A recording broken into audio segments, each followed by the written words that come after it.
Welcome to today's video. We are going to be I'm the tea lady. The tea lady. You mean the Mad Hatter? More like it. You get it? No. Alice in Wonderland? Oh, yeah. They have the tea. Yes, okay, they do. And we are spilling it. Right now, I'm in Australia, and let me tell you something. It feels so dang good to be back. This is Lauren, my beautiful best friend. Hello. aka life coach. And you've probably seen her in a couple of my videos before. She actually came over to New York in February? Yeah. In February, In she LA. came and visited me. She came to LA. Yeah, let's get into it.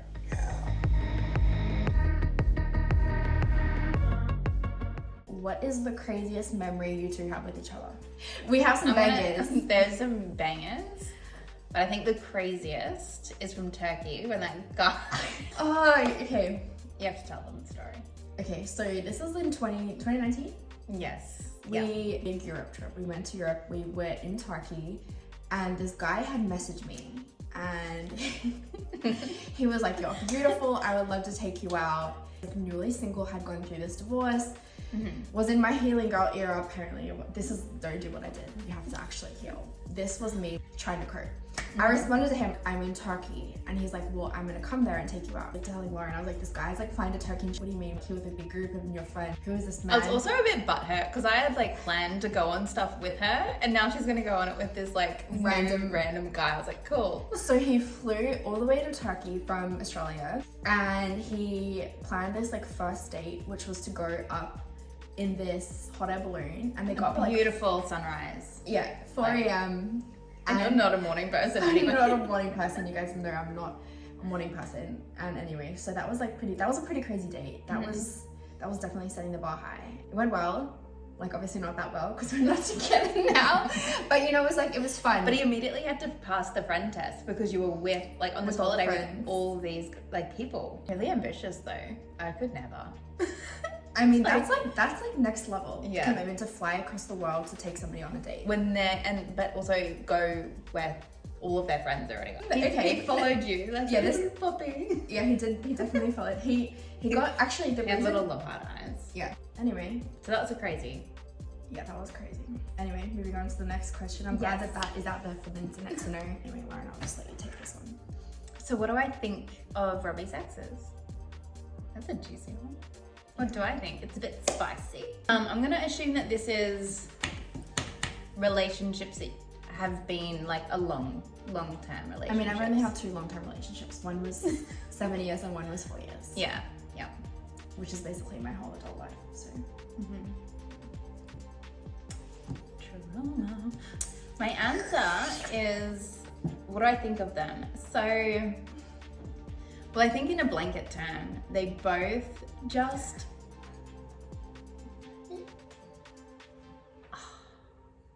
I just get really angry sometimes. I'm a Leo, so sometimes I just get really angry. And I wish that they were here. Just shake the cat a bit. Is that an Australian saying? What does that mean, shake the cat? I would never shake my cat. You have a cat, you shaking it? I'm gonna take it from you. What does that mean, shake the cat? Like stir the pot? What does that mean? I guess so, but it was just like, when you're so frustrated, you just need to like shake it. It doesn't make sense. Her exes just don't make sense. Okay, so I feel like it's great that they are in her past and not in her future. Is that a nice way to say it?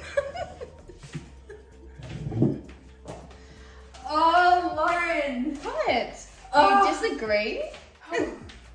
Do you disagree?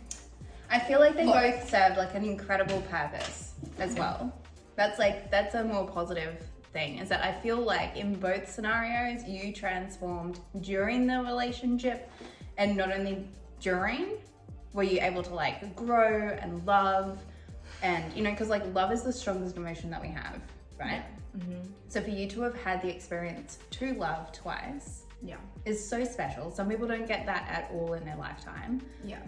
And to share that with someone else, I just feel like, you know, the way that it didn't work out in both scenarios has then allowed you to literally build the pieces back up of yourself. And I feel like you going through this again now it's like you're the absolute strongest version of yourself now. Yeah, what I will stand for, what I will allow, me, even what I bring and like how I treat people is gonna be different. Yeah. Because like, we're not coming for anybody, like that would just, I'm just like, that is not my brand at all.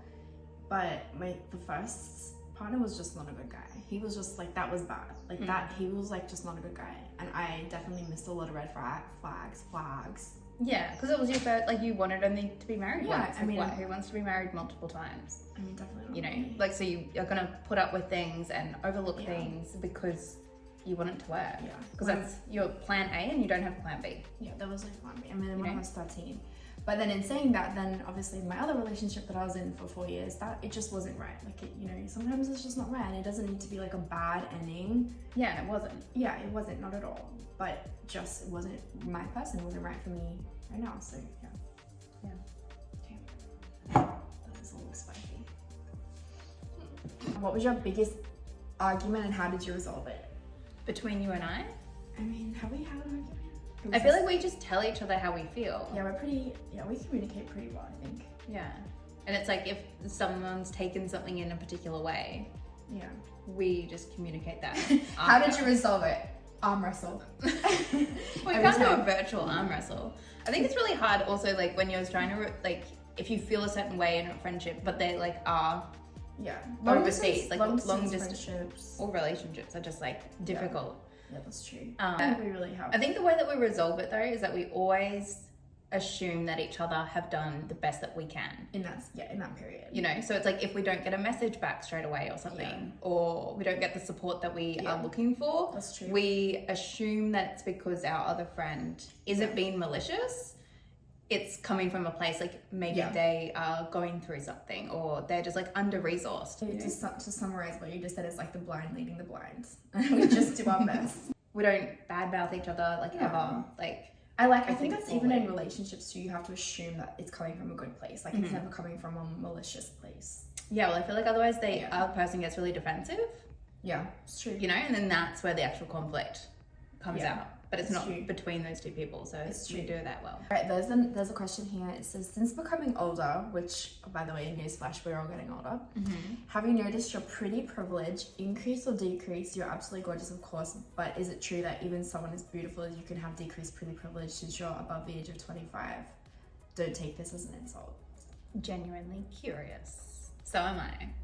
No, I've just turned 30, and I think if anything, it's aging for me in this whole pretty privilege thing has come down a lot more to, if I'm giving out good energy, like if I'm not letting age or the way that I've changed really dictate how I show up to other people, what I get back reciprocated hasn't changed. Is that you, or is that the way people perceive you? Because I feel like pretty privilege is when someone gives you an allowance or something.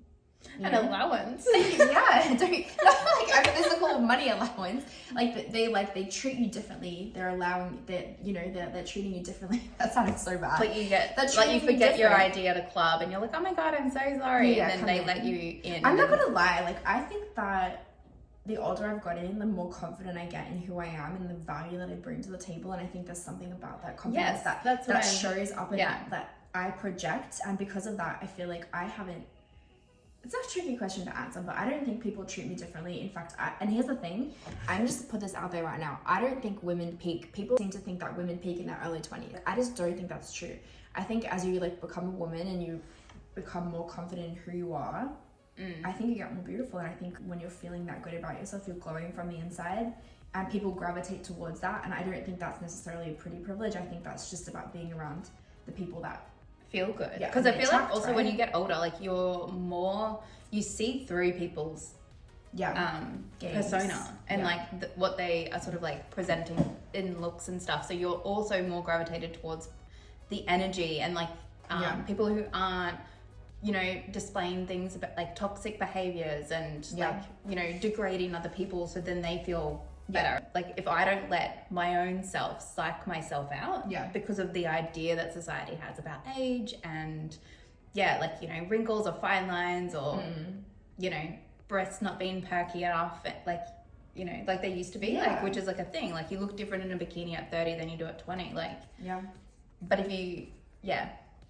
show up in that like really authentic space where you're vibe and that good energy out there. Yeah. People will gravitate, no matter what you look like.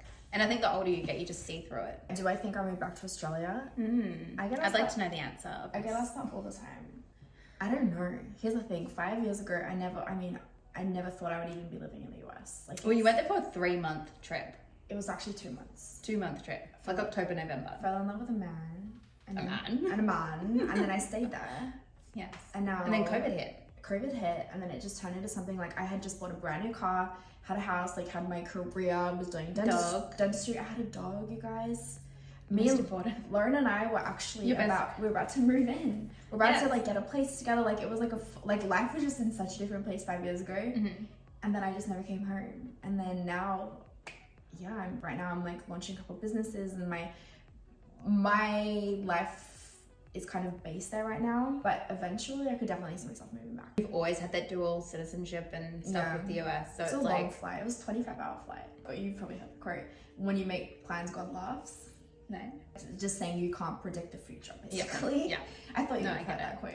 I'm like, I could see it, but I also can't say, yes, I'm gonna move here because I just don't know. What if I was to meet an amazing man? Being on that, like my biggest thing is like when you're making like those mood boards, you know, those like beautiful mood boards and stuff where you're like, this is gonna be my life in 5 years. Like this is my 5-year plan. These are the things that I want. You can get these beautiful photos. It's really important to not focus on the photos themselves or the objects in those photos. It's the feeling that you have. So like when you say, I could see myself moving back here, but it's like, because you would be looking for a feeling that you currently associate with Australia. Which is my family and obviously my friends. That would be hard for me to rate a family not around my family or around with your village to support you.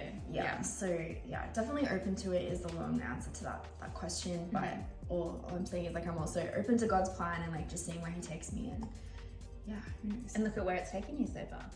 You could never have foreseen all of this, so. True. Stay tuned for Robbi's life because it's going to be amazing. We were joking before, we were sitting outside, we were having a coffee this morning. By the way, guys, I'm so jet lagged. If you can't see, I have like dark circles. No, you look flawless. Yesterday I was up at 4:30, today I was up at 3:40. So I had 4 espresso shots by, what was like 10 a.m., 9 a.m.? Yeah, 9. Wait, I forgot another story I was going to tell. Oh yeah, well saying I was like so much can change in a year. I was like I could be married in a year, and Lauren just looked at me and she's like, really Robbi? And I was like, okay, well it's more likely I'd be in jail. No, I said which one would be more likely? I'd be in jail. I don't know. Anyway, as long as I'm there next year. How did we meet each other? In both scenarios, the jail and married. Partner in crime. How did you two meet each other? Mutual friend.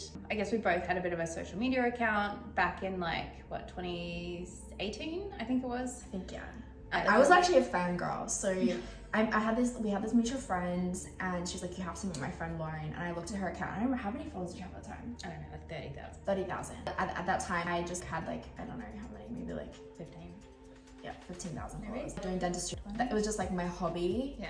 And then she's like, you have to meet my friend. I was like, wow, this girl's like such a big influencer. She's so cool. I think the other like really strong link was the fact that we were both married, which was somewhat abnormal for early 20s. Yeah. I guess. Yeah, but we... But also though, that's how we got really close. So like we started our friendship based around loving each other, having really similar values, and loving getting content, and we had a lot of fun with that. So much fun. But I think our friendship formed in a stronger sense because not a lot of people would understand the losing your high school sweetheart like I did. Yeah, so I haven't really like talked a lot about that. Like I've done literally one single video about like I'm just sharing everything. I was married and he cheated. I would. And Lauren walked through that season with me. It was bad. It was bad, you guys. Like she picked me up off the floor so many times. Yeah. It'll be fine. It is fine. It'll be fine. It'll be fine. No, it'll be fine. Yeah. Do you know I say that 10 times a day out loud? It'll be fine. Yeah. And like every time I say that, I'm like, God, like your will, not mine. It's like I just have to say it, pull myself back, and it does. You're 6 years married now. 6 years married, 16 together. 16 years together, her and her husband, Harrison, who's an absolute angel. And they have a beautiful little daughter, Esther. Yeah, she's 3. My ovaries, I'm like, oh. Uterus is like, give me a child. By the way, you guys, years ago, Lauren and I wanted to release the podcast. I ended up staying in the US and we never did it, but in a different life, in an alternate universe, we have a podcast. So what is the funniest memory you have with each other? And I literally said that we have to say this story. Yeah, this one's funny. Before we started filming, we're in Bali, 2018, and we're in a villa. So we're staying in a photographer in a villa. There's just the three of us, three girls, and we were like, let's get arty. So we went on we were skinny dipping in the pool in the villa. And by the way, I don't think I've any skinny dips with anyone else other than Lauren. And you were like modestly like looking like a siren, you know, like those like mermaids, but like sirens, like in the water. So she was having her back to the and at this point I had super long blonde hair. So blonde like, hair. It was covering, like there was like nothing raunchy about it. But except the fact that I was butt naked. Yeah, and then looking back at the photos, even you can tell in these photos that her hair is changing colour. So my hair, which was freshly bleached, reacted with the chlorine in the pool. No, they put dye in the pool. Oh, they put dye in the pool? To make the pool look bluer. Because even my, because I had like a balayage, so like I had blue hair. That's literally criminal. Like you go to this beautiful villa that, by the way, was not cheap. You go there and you're like, wow, this is so blue. Your hair gets dyed, your bikinis get dyed. So like, we went out of control. We had to go down and we were like going down to these local stores after Googling how to get it out. Which, so by the way, the answer was tomato sauce. Tomato sauce. And what else? Oh, lemon and baking soda. Yeah, and this is the start of where my hair started going bad, and you can understand why. But yeah, in the shower with all the tomato sauce, like I was like, she was crying. Here's the kicker. We were flying back in on the Sunday night late. I had patient at 8 a.m. No time to go to the hairdressers. No time. And by the way, like as a young woman who is a professional in the dentistry space, it's really hard to be taken seriously. You know, I'd walk in and people like, oh, you're the dental nurse. So I really valued my job. I was so passionate and you would show about up in a particular way. Yeah, very professional because that's who I am. And then, no, I couldn't. I went with blue hair. So I'm here for I'm staying with Lauren for another couple of days, and then I'm actually going to Robbi Bay, which is where my family lives. My little brother's getting married, which is gonna be fun. So exciting for him. So exciting. I hope it involves more coffee because I'm fading again. Oh yes, that's what we're gonna do today, is that we're gonna they have these donuts and you put the coffee inside the donut. So like it's like a shot of coffee. And basically it's like this big donut and they fill it with coffee. Is that what you just said? Yes. We're gonna go get this donut now. I had it last time I was here as well, and it is like so ridiculously good. Anyway guys, it was good to chat with you. Now you know some more about Rob. Yes. All the good stuff. I'm gonna link Lauren below. I didn't mention before, but Lauren is speaker, author, mother, basically motivator / Robbi's life coach. I was gonna say just for you. I was like / Robbi's life coach. Anyway, she has a brand. It's called Remind Her. It's specifically targeted at women, motivation, walking women through the experiences that they're in. Very powerful stuff. I'm gonna link it below if you guys want to check it out. She has incredible prints, which I do have up in my beautiful. I have beautiful prints up in my Miami apartment, and I'm gonna put them below. Go check them out. They're amazing gift ideas, and yeah, just super proud. And I saw like all the work that went into it. And it's, yeah, pretty inspiring. Anyway. All right, I love you guys. Bye.